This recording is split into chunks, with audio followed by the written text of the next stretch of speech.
All right, hello everyone, and welcome to my channel. This channel is for educational purposes, and we try to take a look at great theories of everything, earth-shattering discoveries, magnum opuses, tour de forces, all-encompassing theories, cosmologies, grand unified theories. Really, like anything that you can believe in for every part of your life. And we're in a unit that is called Reciprocal Church, and that's kind of named after Dewey B. Larson's reciprocal system of theory, which in my opinion is the most comprehensive theory of everything that I've encountered, and something that you can really believe in. And in the Reciprocal Church, we're kind of attempting to stockpile and organize as many of these theories of everything as we possibly can, especially the kind that have spiritual content, divine resonances, and to put them together in a way that could build up some kind of pragmatic so-called religious or reciprocal religious system in response to the denial phase that we're in right now, where really Christians and Jews haven't been red-pilled yet. Many of them have been red-pilled about a lot of things, but they haven't been red-pilled about their own faiths. Many of them think that, the red pilling just goes back 60 years to the Kennedy assassination, or even 9/11, or at most, back to the 18th century and the formation of the Illuminati. But actually, the red pilling goes all the way to the beginning, and all the religions are propaganda to a certain extent. But especially that can be proven in the case of the Bible.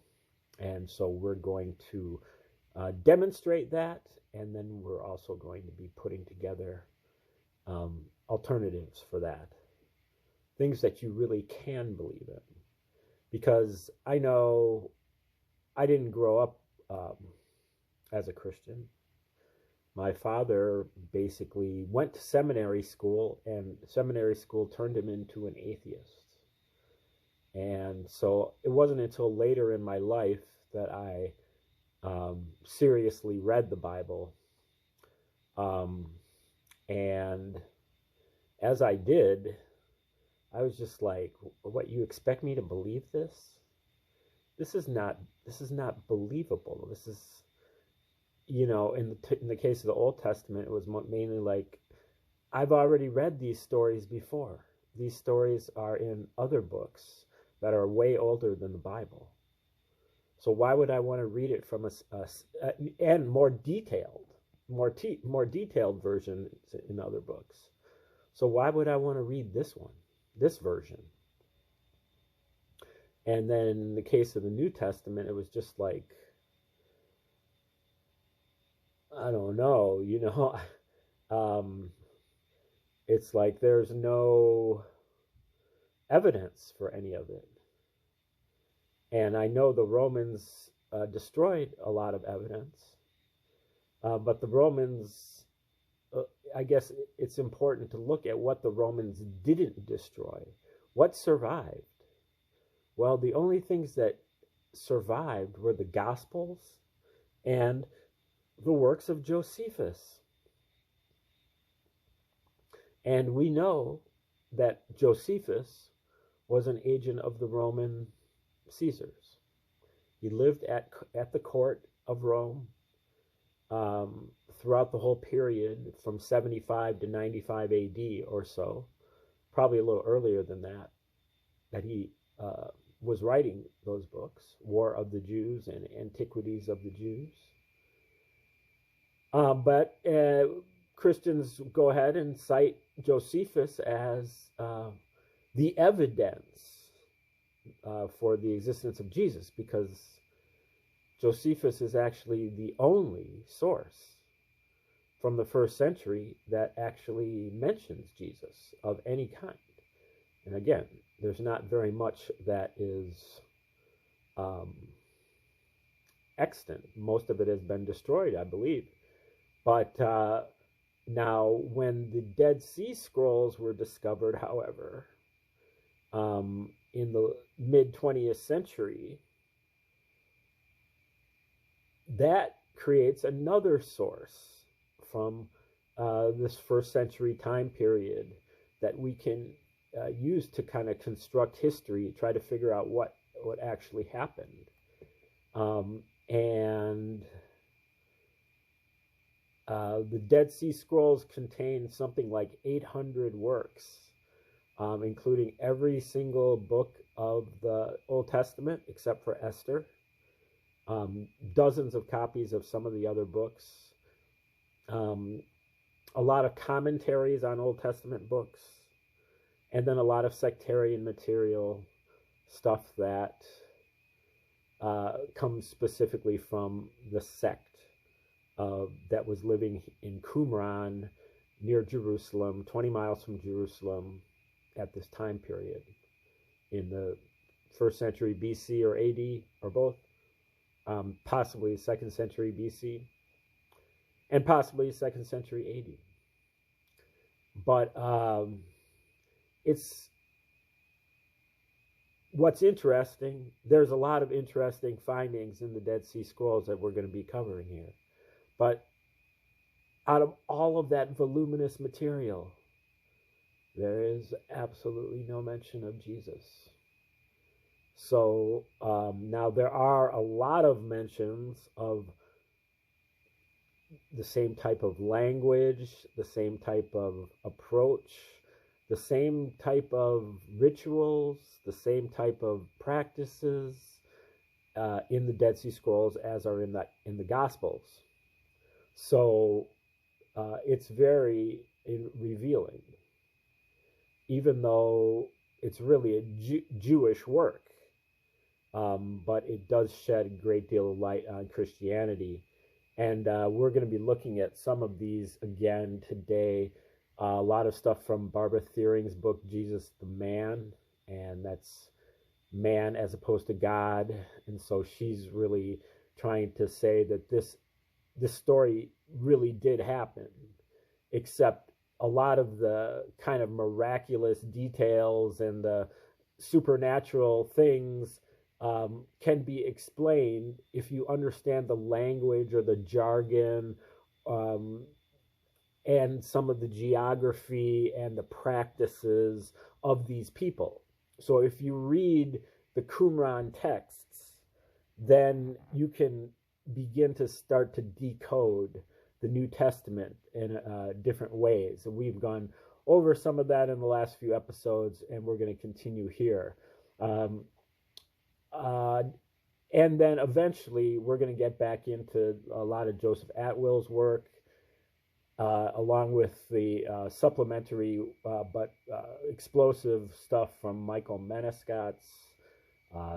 Robert Taylor does a mythological approach. John Allegro with some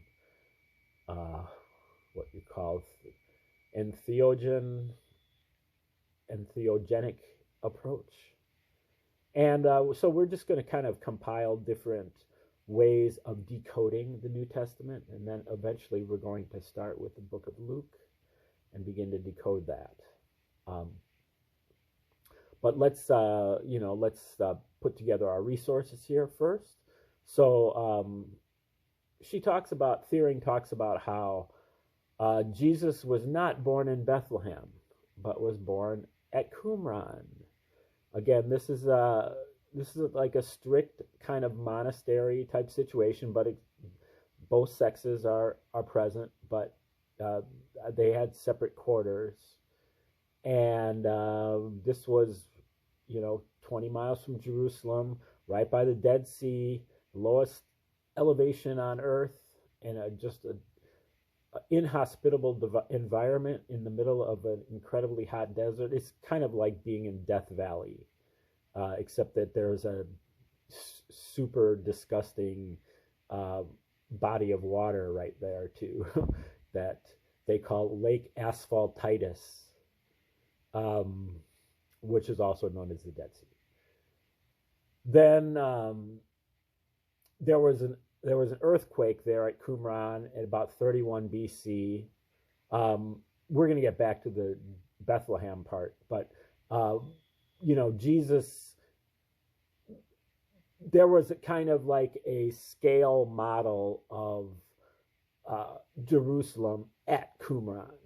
If you look at the floor plan of the biggest building of Qumran, it's constructed very much like the Jerusalem temple, with 4 walls with 3 gates on each wall, just for the 12 fathers of Judaism, or the 12 tribes. And so she uses a lot of times she talked about how Jerusalem, when it's used in the singular, means Jerusalem, but when it's used in the plural, it means Qumran. And the people at Qumran did take in a lot of orphans.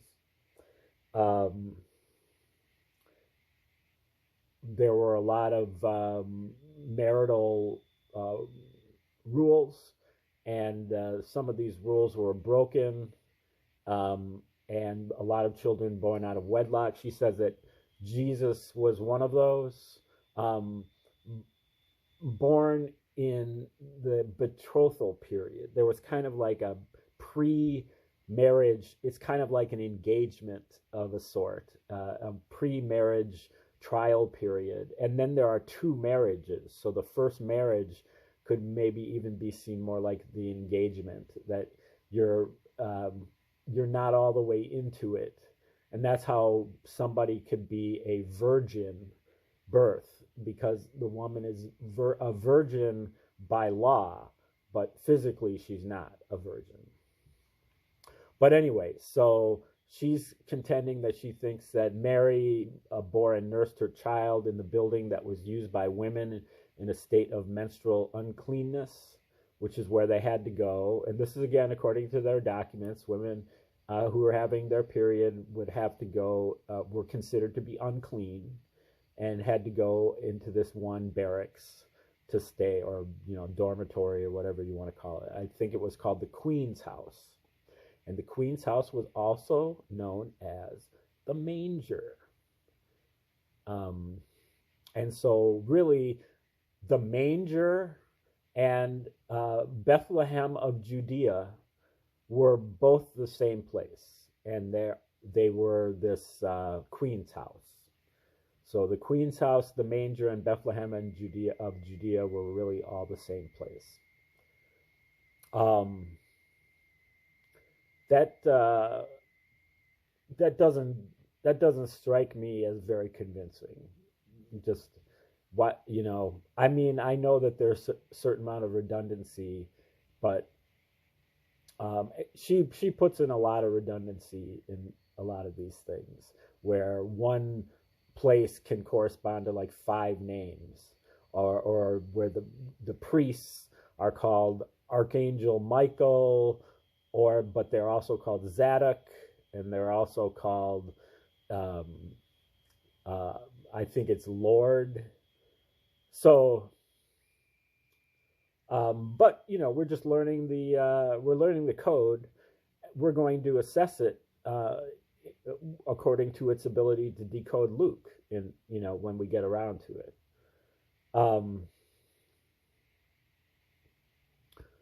She refers to Joseph as the star and Theodos as the scepter. I think Theodos was supposed to have been the head of the Therapeutai, which is, I believe, the group of Egyptian Essenes, or maybe just diaspora Essenes, who were all about healing. but I think they were from Egypt. Archelaus, who was, I believe, one of the Herods, was the calf. Judas was the beast, and Joazar was the dragon. Simon, called Simeon in the Gospels, was the angel Gabriel. Theudas squandered his property, according to the Gospels, and what they mean was that he spent money on arms, but kind of he misappropriated funds.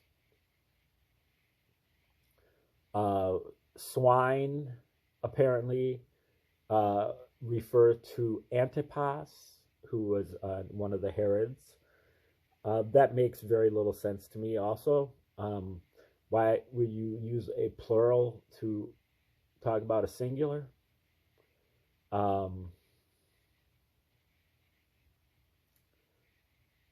The successors of the beast and the dragon are called the scribes and the Pharisees. So kind of those who followed the beast was Judas, and the dragon was, let's see, who was the dragon again? So followers of Judas were Joazar, who I can't remember where Joazar came from in the Gospels, but they are called the scribes and the Pharisees. So these are just kind of like the Judas Iscariot was alive at the time of Jesus. The earlier Judas the Galilean, was the zealot who started the revolt in, I believe it was 6 BC. The successors of the beast, Mary and Joseph, being in the married state, were not allowed into the katalima, a word translated as in, but in other cases the word for the upper room. So again, this one word is referring to two things, two concepts, the inn and the upper room. All of the honest priests used the title Father and God. They also used Zadok, and they used Archangel Michael. But with the exception of Caiaphas, the high priest, a Pharisee in sympathy with Boethusian views, he was sent back to the shameful status of man of a lie. So that is referring to Jesus. Jesus was called the man of the lie by some. Some people, according to Thiering, some people believe that Jesus was legitimate and that he was in the line, which I didn't mention earlier. When she's saying Jesus the man, she's referring to Jesus as really the inheritor of the throne, being from the line of David. And so there is great significance, but it's not the significance of being the son of God, but being in the line of David. But some people believe that he was illegitimate, and so his brother James should have been the crown prince because he was legitimate. But then some people, so Caiaphas was one who was not in sympathy with Jesus's position as being the crown prince, and instead called him man of the lie, because he was offspring of I don't know if I'd go as far as adulterous, but just a not legitimate birth. She says that Satan, the word Satan, is used for the name of the chief scribe. And I believe in this case that was Judas. And she does say that he had become successor of Judas the Galilean, who was the person that started the revolt back earlier. Herod Antipas with Ephraim and Manasseh formed a faction called the Fig Tree. when the fig tree was cursed by Jesus, that's what he was talking about. He was talking about this faction of Herod Antipas and these two other people. And then there was another faction of Hellenist Jews, Jews with, who spoke Greek and who were kind of like westernized, led by the Annas priests, were called the Vineyard. Here she states that she believes that John's gospel was written in 37 AD, and also that, which again is 50 years or more before other experts say that it was written. And most people say that John's gospel was written last. She says first. I think the other experts are saying that John's gospel couldn't have been written before the other ones, because it references stuff that's in the other ones.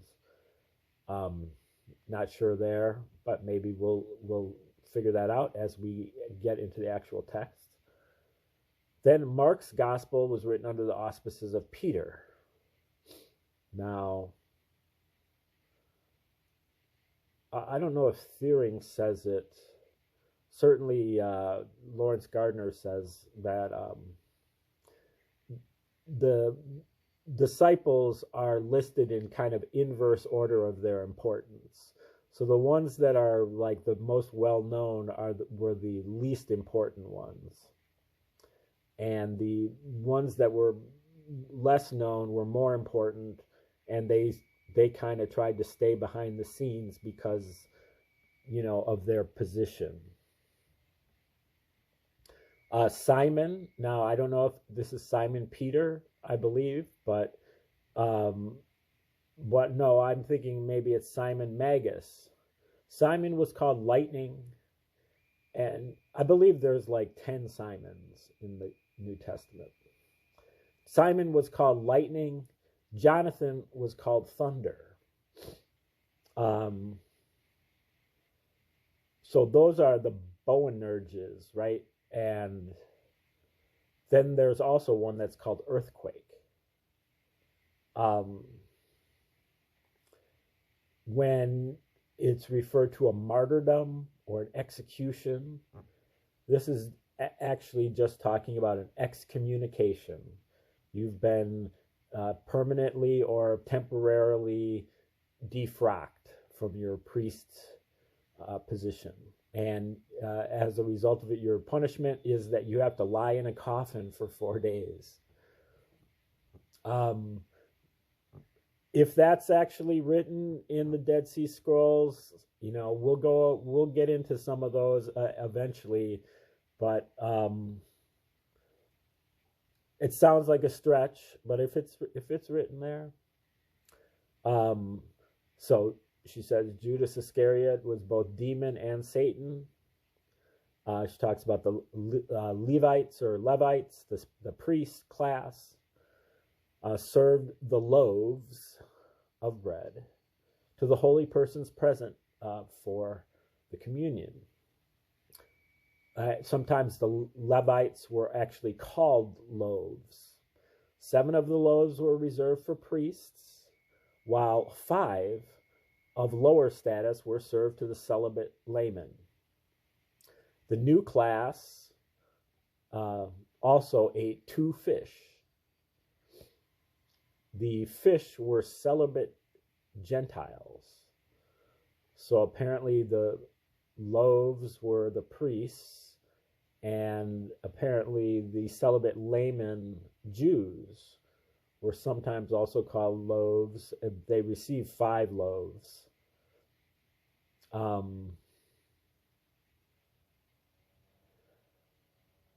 I believe Atwill and possibly Josephus has a different interpretation, so we'll make those comparisons. She says, and maybe this is uncovering some of the history of the Qumran sect, a jetty was built from the shore to the boat over the water. To those who like to joke about priestly superiority, which I wonder how many of these people were joking about much of anything. But to those who like, these are super zealot Jews. They would, if they found out that you as another Jew, regardless of whether you were in their sect or not, if you married somebody that wasn't a Jew, they would lynch you, or at least you were, that was a possibility. That's the kind of stuff that they did. They were terrorists, and they were like what you would think of as kind of like the KKK or something like that. They would die rather than have their gene pool polluted, or their Jewishness polluted. So and I know it's 20 almost 2,000 years ago, so I'm sure that's a little bit anachronistic.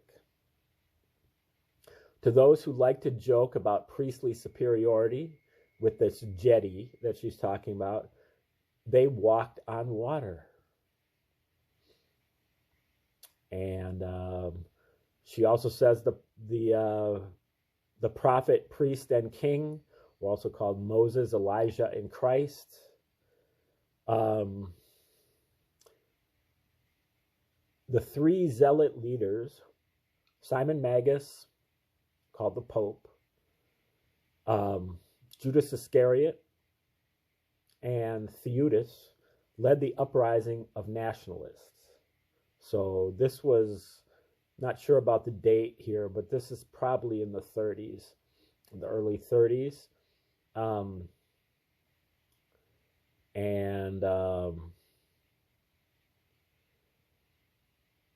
She says that a large hall for villagers on the south side, outside the walls, was called the Garden. So that's probably what she's talking about, the Garden of Gethsemane. When it says that somebody was carried up into heaven, the meaning that he was taken up to the raised platform in the vestry by the priests for their prayers.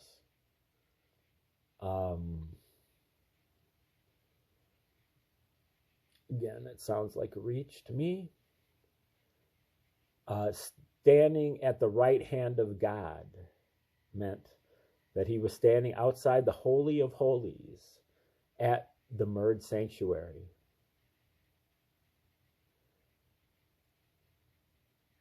The only way to really kind of disprove this stuff is to get into the Dead Sea Scrolls, the particular documents that she claims to be getting these from, and to see how strained her reading is. How much of a dead-on hit is this, and how much is she just kind of extrapolating?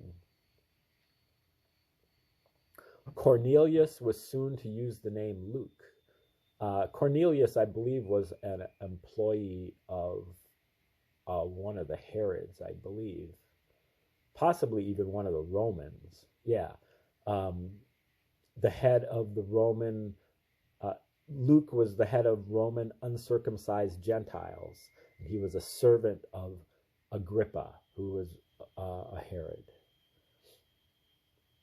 And apparently Agrippa eventually was converted and became a member of the community. I don't know if that was at Qumran or that was another place. So whether that was a Christian or a Jew. There was little difference for quite a long period there. To be eaten by worms was to be given snake poison. Now, I think that Judas, in one account of the Gospels, Judas kills himself. But in the other, in the book of Acts, Judas... his innards just kind of fall out. I don't know if that is to be eaten by worms. I'm trying to remember where that reference is. If you're eaten by worms, I don't actually. Now that I think about it, I don't think it's Judas, but I don't remember who it is.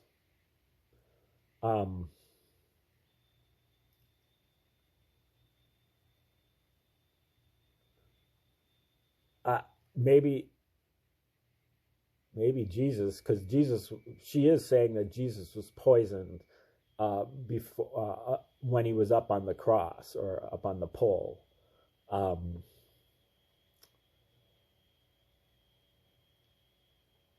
Agrippa exclaimed when hearing Paul on his last visit to Judea, "You are making me a Christian." That's kind of skipping a little bit ahead. She says that Jesus' third child and second son was born in March of 44 AD. Again, she says that Jesus was not resurrected, but rescued from the cross, or the pole that he was hanging from, and by his brother, who was known as Joseph of Arimathea. And he had only been up on the pole for less than a day, like half a day, which, according to her, is not enough to kill a person. True crucifixion lasts for several days, according to her. So Jesus survived. He was rescued and brought back to health eventually, and was still living in 44 AD to have his second son, third child, to Mary Magdalene. But at that point, Mary decided to leave him because Mary was much more of a zealot, and Jesus was more of an integrator. Jesus believed that the Gentiles had a right to learn the gospel, or to be part of his group. Okay, she says that John of Zebedee was using the name Aquila, which I think is in some of the epistles. And then finally, she's talking about Paul being on this ship that wrecked in approximately 60 AD. She contends that Jesus, Peter, and Luke were all on the ship. Josephus also has an account of a shipwreck taking place at approximately the same time. So we'll be examining that as well, see if it was the same ship. But we'll do that when we come back tomorrow. Thanks for tuning in today.